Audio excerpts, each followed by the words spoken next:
E agora eu vou usar a expressão nonagesimal como cai em alguns concursos, isoladamente considerada. Então estou retornando no tempo, ó, Supremo. Contribuição social respeita anterioridade nonagesimal. Legal, respeita somente o quê? 90 dias. Como é que você sabe que é somente? Porque eu falei nonagesimal isolado. Ponto. É uma frase antiga, uma expressão antiga. É igual a falar contribuição social respeita anterioridade mitigada. Mesma coisa. Agora eu vou usar isso para o ICMS, vamos ver se vai cair bem. ICMS respeita anterioridade mitigada? Aí não. Então vou piorar. O ICMS respeita anterioridade nonagesimal? Não. Deu para entender? Não, por quê? Porque aí é sentido de mitigada. Nonagesimal sozinha na frase é igual a mitigada. Nonagesimal em referência à linha C, sentido de noventena da linha C. Não adianta. Eu tenho que passar isso para você porque cai no concurso e o aluno depois se perde. Vai cair assim, ó. Prova. ICMS é tributo que observa obrigatoriamente o princípio da anterioridade nonagesimal. Ponto. Falsa questão. Por que falso? Porque ele não está sujeito apenas a 90 dias. E essa expressão isolada quer dizer somente 90 dias. Cai na prova agora sim. Agora a questão mais recente. ICMS é tributo que obedece ao princípio da anterioridade nonagesimal do artigo 150, inciso 3, da linha C. Entenda-se incluído pela emenda 42 de 2003. Sim, respeita. Mas não só isso. Mas respeita a linha C. Aí está certo. Porque aí eu estou usando o sentido comum, vulgar. Referindo-me à linha C. Aí, ou é sim ou não? Sim, mas não é só ela. E eu não falei que era só ela. A linha C. E aí? Piorou? Mas tinha que falar. Dá para engolir? Dá para levar? Tá ok? Muito bem. Aproveitar que você está em casa. Ó, focaliza aqui. Vou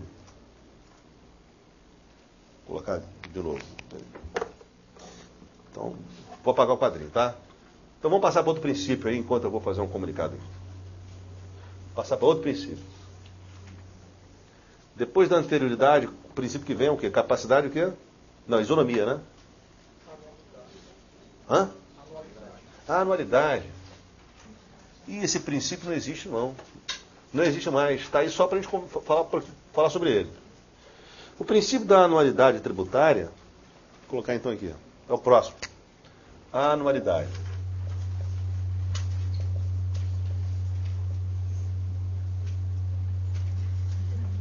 Vai dar certo.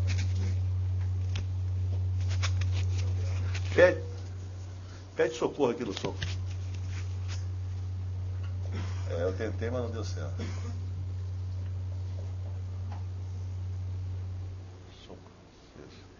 Eu chego. Ó. Cheguei aqui perto. Dancei, tem que ficar longe. Tá legal. Estou aprendendo. O princípio da anualidade tributária é um princípio antigo. Não existe mais. Na verdade, ele é um somatório. Ele é o princípio da anterioridade tributária, mais a necessidade de ratificação orçamentária.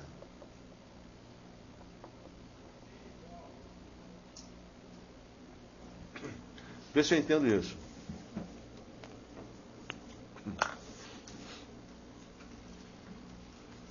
Ó, antigamente funcionava assim, Constituição de 46. Lei que criasse tributo só podia ser aplicada no exercício seguinte. Mas não bastava isso não. Até 31 de dezembro, se esse tributo não fosse incluído em outra lei, que era a lei orçamentária, não podia aplicar no ano seguinte. Quer dizer, a lei que criava o tributo, além de ser publicada no ano anterior à cobrança, o tributo tinha que ser ratificado em outra lei. É como se falasse assim, Congresso, você criou o tributo, publicou a lei, agora inclui o tributo numa outra lei, na lei orçamentária. Inclui o tributo em outra lei, lei orçamentária. Quer dizer, é como se você pedisse o Congresso para ratificar o ratificar o tributo na lei orçamentária.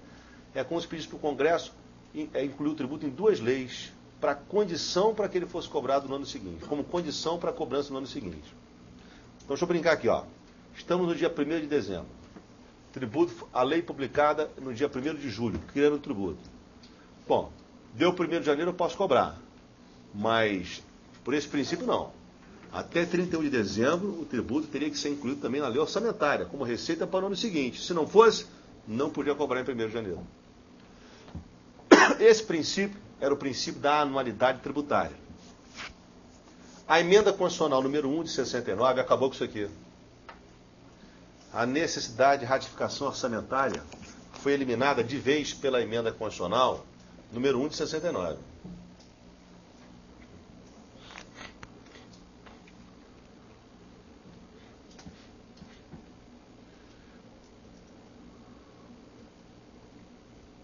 Então, a partir de então, eu não tenho mais princípio da anualidade. Só vingou o princípio da anterioridade tributária. Ponto. Então, hoje, funciona assim. Publicou a lei. Olha, logicamente, hoje tem até mais do que isso, né? Hoje tem anterioridade mais noventena, não é isso? Mas só para fazer uma comparação do que era e que passou a ser, né? A emenda número 1 de 69 para cá deixou só a regra da anterioridade. E hoje ainda tem a noventena como plus, né? Como acréscimo. Então hoje funciona assim, ó, publicou a lei, criou o tributo, deu 31 de dezembro, o tributo ainda não foi incluído na lei orçamentária, isso não impede a cobrança do ano seguinte. Isso não impede, porque não exige-se mais a ratificação orçamentária do Congresso. Conversando um pouquinho mais sobre isso, vale dizer que, na verdade, houve aí uma dança do princípio da anualidade.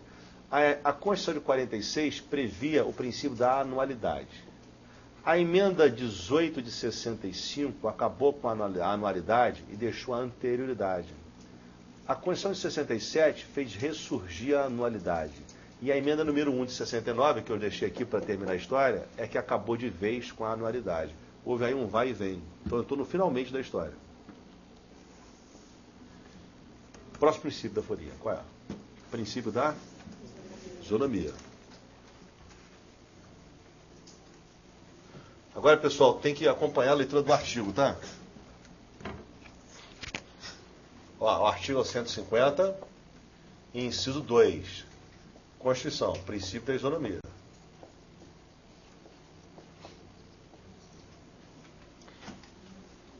Vamos ler juntos? Sem prejuízo de outras garantias asseguradas ao contribuinte, é vedado à União, Estado, DF, município, conceder tratamento tributário desigual àqueles que estejam em situação equivalente. É vedado dar tratamento tributário desigual aos equivalentes. Aos equivalentes, o tratamento tem que ser igual. O que é equivalente? Bom, equivalente é situação análoga, semelhante. Não quer dizer exatamente idêntica. É situação análoga, semelhante. Essa equivalência, ela pode se dar de várias formas. Pode dar do ponto de vista jurídico, do ponto de vista socioeconômico, depende do prisma. Isso é um assunto muito fluido. Vou tentar atacar a prova de frente. Mas mais nada brincando como a prova brinca com você. Imagina só uma microempresa e uma microempresa A e uma microempresa B. Ambas são duas empresas idênticas, então são muito mais do que equivalentes, são idênticas.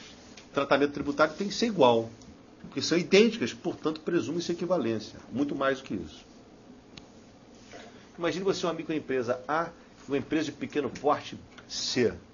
Não são idênticas não, mas são semelhantes. Se são semelhantes, apesar de não serem idênticas, tratamento igual. Por quê? Aos equivalentes, tratamento tem que ser igual. Por isso que você pode ver que a microempresa e a empresa de pequeno porte estão incluídas ambas no simples. Aliás, no super simples. Que são situações semelhantes. Aos equivalentes, tratamento igual. Ah, Lugon, peraí, então vê se eu entendi.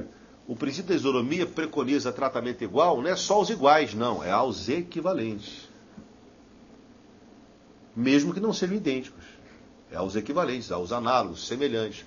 do ponto de vista jurídico ou socioeconômico. Uma empresa de grande porte não está incluída no super simples. No super simples só se inclui empresa de pequeno porte ou microempresa. Seria uma ofensa ao princípio da isonomia a exclusão da empresa de grande porte? Não, porque aos não equivalentes tratamento desigual.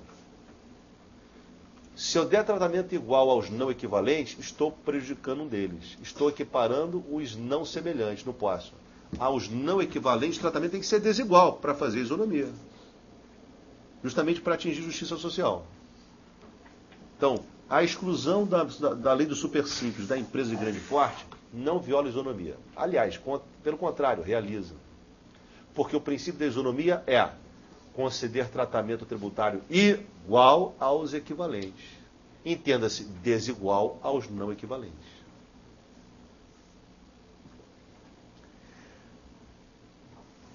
Bom, eu dei um prisma para você do princípio da isonomia, do ponto de vista jurídico. É esse prisma aí, na verdade, do artigo 150, inciso 2, quando eu dei aí o exemplo da microempresa, empresa de pequeno porte, que são semelhantes, de grande porte, não semelhante, não equivalente.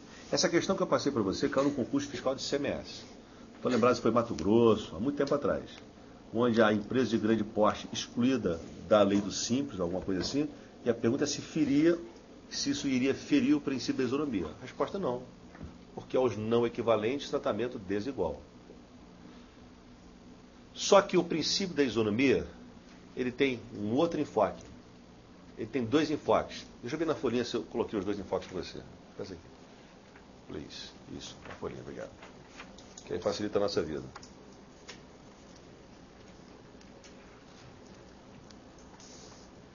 Tem.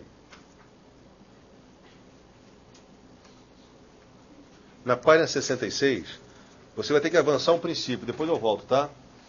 Na página 66, você tem assim, você está falando de outro princípio, o princípio da capacidade contributiva. Mas eu quero ver o segundo enfoque do princípio da capacidade contributiva. Na página 66. Eu dei para você a isonomia do ponto de vista jurídico, ó. Na página 65, isonomia do ponto de vista jurídico. Na página 66, onde você está lendo lá, lendo assim, ó, segundo enfoque, encontrou? Na verdade, você vai ler aqui o segundo enfoque de um princípio que é chamado princípio da capacidade contributiva. Mas esquece ele agora. Eu quero falar assim, segundo enfoque da isonomia.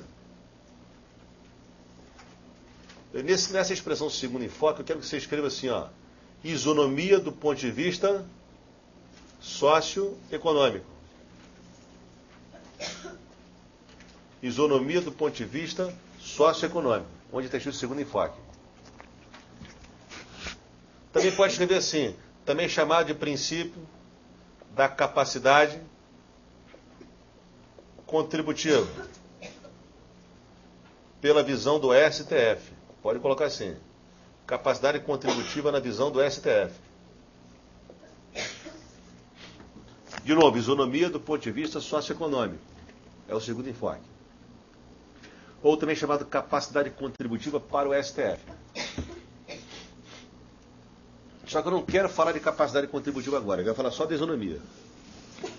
O que é isonomia do ponto de vista socioeconômico? O que seria isso?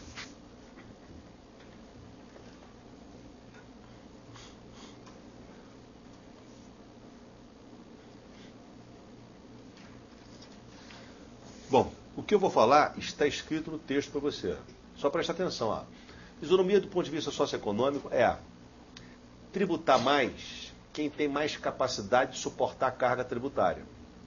E tributar menos quem tem menos capacidade. Na verdade, isonomia do ponto de vista socioeconômico é tributar cada um em função da sua capacidade de suportar o ônus do tributo. Como é que a gente faz isso, Lugon?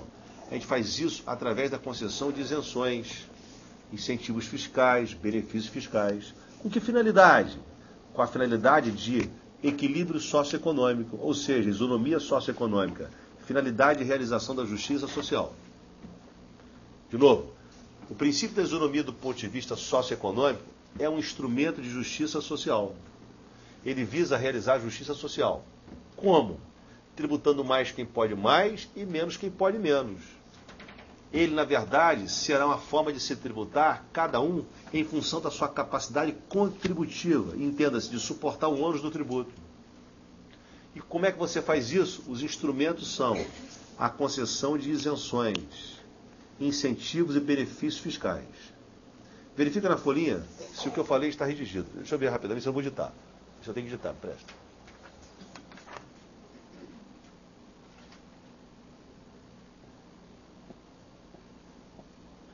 Perfeito.